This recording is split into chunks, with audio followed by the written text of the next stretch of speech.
Toute fin de matinée, Damien Castelin est réélu, sans grande surprise. Bien évidemment, c'est avec beaucoup d'émotion que je reçois le témoignage de votre confiance.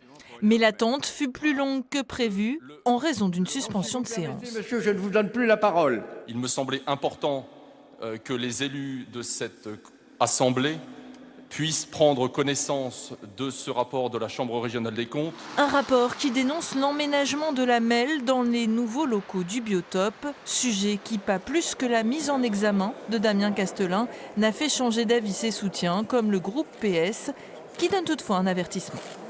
Si des jugements condamnaient certains des membres de cette Assemblée, et si les intéressés ne les respectaient pas et n'en tiraient pas toutes les conséquences au regard des jugements, alors nous le ferions nous-mêmes, y compris si nécessaire, par la démission.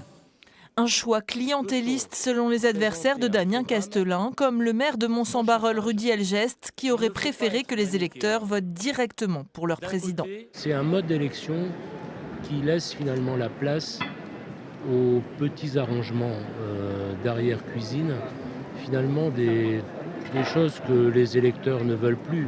Ils le disent ou ils le disent plus malheureusement par l'abstention.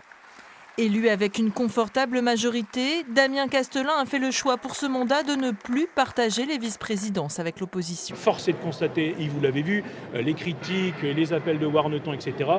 Eh bien c'est tout, nous retrouvons un mode qui fonctionne dans toutes les communes et dans toutes les communes de France. Il y a une majorité, une opposition. J'ai tendu la main, je respecterai l'opposition. Nous prendrons en compte bien évidemment leurs remarques, leurs critiques à partir du moment où ce n'est pas en dessous de la ceinture.